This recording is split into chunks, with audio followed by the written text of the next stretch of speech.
G ಕನ್ನಡದ ಸಮಸ್ತ ವೀಕ್ಷಕರಿಗೆ ನಿಮ್ಮ ಮಾಲವಿಕಾ ಮಾಡುವ ಪ್ರೀತಿಯ ನಮಸ್ಕಾರ. ಪ್ರೀತಿಯ ವೀಕ್ಷಕರೇ, ನಿಮ್ಮೆಲ್ಲರಿಗೂ ಇವತ್ತಿನ ಬದುಕು ಜಟಕಾ ಬಂಡಿಗೆ ಸ್ವಾಗತವನ್ನ ಕೋರ್ತಾ ಒಂದು ವಿಚಾರ ತಲೆಗೆ ಬರ್ತಾ ಇದೆ.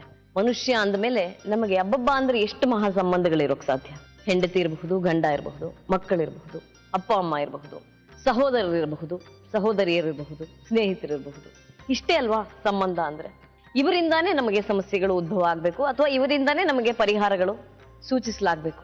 ಆದರೂ ಕೂಡ ಪ್ರತಿನಿತ್ಯದ ಬದುಕು ಜಟಕಾ ಬಂಡಿಯಲ್ಲಿ ಬೇರೆ ಬೇರೆ ರೀತಿಯ ಸಮಸ್ಯೆಗಳು ಬರ್ತಾವಲ್ಲಪ್ಪ. ಹೇಗೆ ಮನುಷ್ಯ ಹೇಗೆ ಪ್ರತ್ಯೇಕ ವ್ಯಕ್ತಿಯಾಗಿರ್ತಾನೋ, ಒಬ್ಬ ಮನುಷ್ಯ ಯುನೀಕ್ ಆಗಿರ್ತಾನೋ ಅಂತೆಯೇ ಅವನ ಸಮಸ್ಯೆ ಯುನೀಕ್ ಆಗಿರುತ್ತೆ. ಸಮಸ್ಯೆ ಬರುವ ದಿಶೆ ಒಂದೇ ಆಗಿರಬಹುದು. ಅಂದ್ರೆ ಗಂಡನಿಂದಾನೇ ಬರ್ತಾ ಇರಬಹುದು, ಹೆಂಡತಿಯಿಂದಾನೇ ಬರ್ತಾ ಇರಬಹುದು, ಮಕ್ಕಳಿಂದಾನೇ ಬರ್ತಾ ಇರಬಹುದು, ದಾಂಪತ್ಯದ ಸಮಸ್ಯೆನೇ ಇರಬಹುದು, ಅಥವಾ ಸಹೋದರ ಸಹೋದರಿಯ ಸಮಸ್ಯೆನೇ ಇರಬಹುದು, ಕೌಟುಂಬಿಕ ಸಮಸ್ಯೆನೇ ಆಗಿರುತ್ತೆ. ಆದರೂ ಕೂಡ ಒಂದೊಂದು ದಿನ ಒಂದೊಂದು ರೀತಿಯ ಸಮಸ್ಯೆಯನ್ನ ನಾವು ಎದುರುಗೊಳ್ತೀವಿ. ಅಂತಹ ಒಂದು ಸಮಸ್ಯೆಯನ್ನ ಇವತ್ತು ನಿಮ್ಮ ಮುಂದೆ ಇಡ್ತಾ ಇದ್ದೀವಿ. ಯಾರಿಗೆ ಯಾವ ತೊಂದರೆ ಆಗಿದೆ, ಯಾವ ರೀತಿಯ ಪರಿಹಾರವನ್ನು ನಾವು ಸೂಚಿಸಬಹುದು, ಇವತ್ತಿನ ಬದುಕು ಜಟಕಾ ಬಂಡಿಯಲ್ಲಿ ನೋಡೋಣ ಬನ್ನಿ. ಇವತ್ತು ಬದುಕು ಜಟಕಾ ಬಂಡಿಗೆ ತಮ್ಮ ದೂರನ್ನ ತೆಗೆದುಕೊಂಡು ಬಂದಿರುವಂತಹವರು ಅನುಸೂಯ ಅವರು. ಅನುಸೂಯ ಅವರಿಗೆ ಏನಾಗಿದೆ, ಯಾವ ಸಮಸ್ಯೆ ಎದುರುಗೊಳ್ತಾ ಇದೆ, ಕೇಳೋಣ ಬನ್ನಿ ಇವತ್ತಿನ ಬದುಕು ಜಟಕಾ ಬಂಡಿಯಲ್ಲಿ. ಮೊದಲಿಗೆ ಬದುಕು ಜಟಕಾ ಬಂಡಿಗೆ ನಾನು ಅನುಸೂಯ ಅವರಿಗೆ ಸ್ವಾಗತವನ್ನ ಕೋರ್ತಾ ಇದ್ದೀನಿ.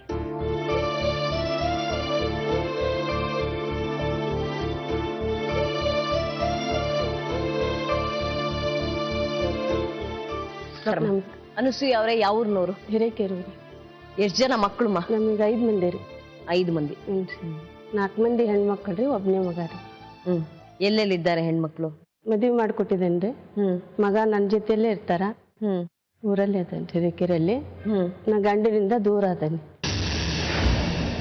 ಯಾತಕ್ಕಾಗಿ ದೂರ ಆಗಿದ್ದೀರಿ ಗಂಡನಿಂದ? ಜಗಳ ರೀ, ಬಂದು ಕುಡಿಯೋದು ಹೊಡೆಯೋದು ಮಾಡೋರು. ಪ್ರತಿನಿತ್ಯನೂ ಹಿಂಗೆ ಮಾಡೋರು. 3 ಮಕ್ಳಾಗಮಟ ನನ್ನ ಕಟ ಚೆನ್ನಾಗ ಇದ್ರು.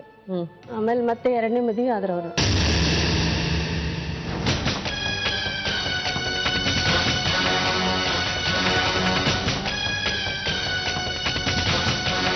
ಎರಡನೇ ಮದುವೆ ಆದ್ಮೇಲೆ ಮತ್ತೆ ಕಿರುಕುಳ ಜಾಸ್ತಿ ಆಯ್ತು ನನಗೆ.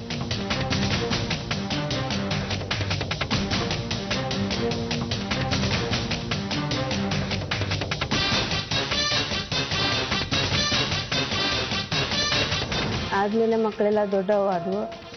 ಹೊಡೆದು ಮತ್ತೆ ಹೊಡೆದು ನನ್ನ ಮನೆ ಬಿಟ್ಟು ಹೊರಗೆ ಹಾಕಿದ್ರು. ಗಂಡ ಅಂತ ಹೇಳಿದ್ರಲ್ಲ, ಅವರು ಹೇಗೆ? ಅಪ್ಪ ಅಮ್ಮ ಮಾಡಿದ್ದ ಮದುವೆ? ಇಲ್ಲ ರೀ, ನಾನು ಲವ್ ಮ್ಯಾರೇಜ್ ಮಾಡ್ಕೊಂಡೆ ದೇವಸ್ಥಾನದಲ್ಲಿ. ಅವಾಗ ಗೊತ್ತಿತ್ತಾ ಏನ್ ಮಾಡ್ತಾ ಇದ್ದೀನಿ ಅಂತ, ಅಥವಾ ಮಾಡಿದ ತಪ್ಪು ಅಂತ ಈಗ ಅನ್ಸುತ್ತಾ? ಅವ ಮಾಡಿದ್ದೆ ತಪ್ಪು ರೀ. ನಾವು ಮತ್ತೆ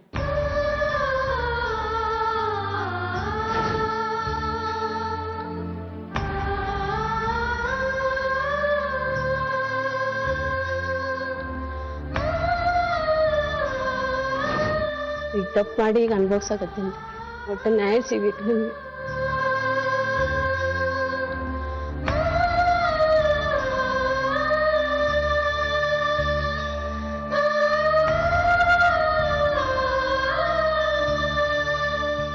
ಎಷ್ಟು ವರ್ಷ ಆಯ್ತಮ್ಮ ಗಂಡನಿಂದ ದೂರ ಆಗಿ? ಬೇರೆ ಈಗ 16 ವರ್ಷ ಆತ್ರಿ. ಯಾತಕ್ಕಾಗಿ ಜಗಳ ಆಗಿದ್ದು? 2ನೇ ಮದುವೆ ಆಗಿದ್ದಕ್ಕ? ಬೇರೆ ಶೌಚ ರೀ. ಬರೀ ಶೌಚ ಮಾಡೋದು, ಬರೋದು, ಹೊಡೆಯೋದು ಮಾಡೋರು. ಆ ಶೌಚದಿಂದನೇ ಹಿಂಗೆ ದೂರ ಆಗಿದ್ರಿ.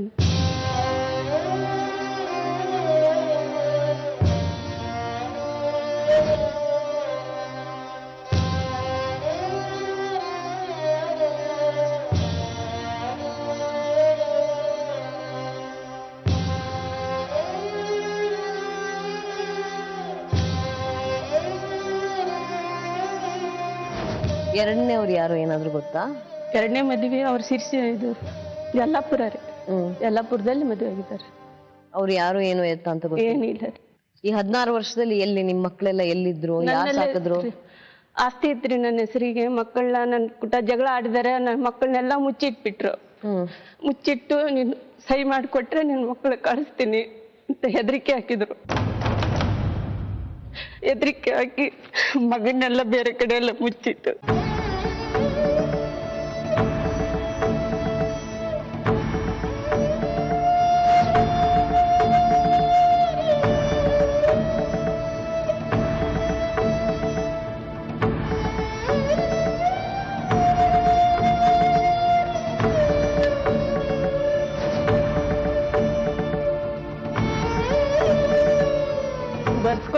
ಆಮೇಲೆ ಮಕ್ಕಳನ್ನ ಮುಚ್ಚಿಟ್ರಿ, ಆಸ್ತಿ ಎಲ್ಲ ಬರ್ಸ್ಕೊಂಡ್ರು. ಆಮೇಲೆ ಬರ್ಸ್ಕೊಂಡು ಮರ್ದಿವ್ಸನೆ ಮತ್ತು ಮಕ್ಕಳು ನನ್ನ ಕಡೆನೇ ಕಳಿಸ್ಬಿಟ್ರು.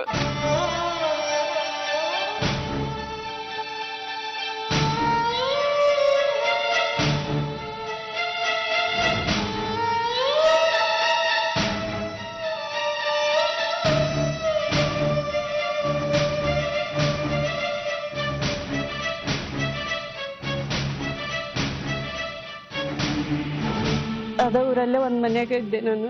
ತಿಂಗಳ 2,000 ರೂಪಾಯಿ ಕೊಡೋರು. ಮಕ್ಕಳು ಇಟ್ಕೊಂಡೆ ಜೀವನ ಮಾಡಿದೆ 2000ದಲ್ಲಿ. ನಮ್ಮ ತಂದೆ ತಾಯಿ ಎಲ್ಲ ಕೊಡ್ತಿದ್ರು. ಮಕ್ಕಳು ದೊಡ್ಡವಾದವು, ಮದುವೆ ಮಾಡಿದೆ.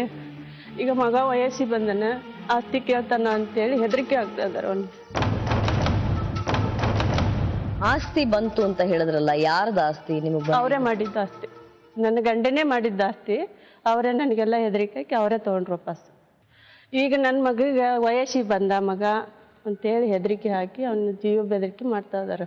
ನಿಮ್ಮ ಫೋನ್ಯಾಗೆಲ್ಲ ಹೆದರಿಕೆ ಹಾಕೋದು, ಕರ್ಕೊಂಡು ಹೋಗೋ ನಿಮ್ಮಮ್ಮನ, ಇಲ್ಲಾಂದ್ರೆ ಕೊಲೆ ಮಾಡ್ತೀನಿ ಅಂತ ಹೆದರ್ಸ್ತಾರೆ. ಭಾರಿ ಕಷ್ಟಪಟ್ಟೇನ್ರಿ. ನನಗೆ ಒಟ್ಟೆ ನ್ಯಾಯ ಸಿಗ್ಬೇಕು. ನನಗೆ ಮಕ್ಕಳನ್ನ ಓದಿಸೋದು, ಅವ್ರು ದೊಡ್ಡವ್ರು ಮಾಡೋದು ಭಾಳ ಕಷ್ಟ ಅನ್ಭವಿಸೀನ್ರಿ. ನನ್ನ ಮಕ್ಕಳಲ್ಲ, ನನ್ಗೆ ಹುಟ್ಟೇ ಇಲ್ಲ ಅಂತಾನೆ.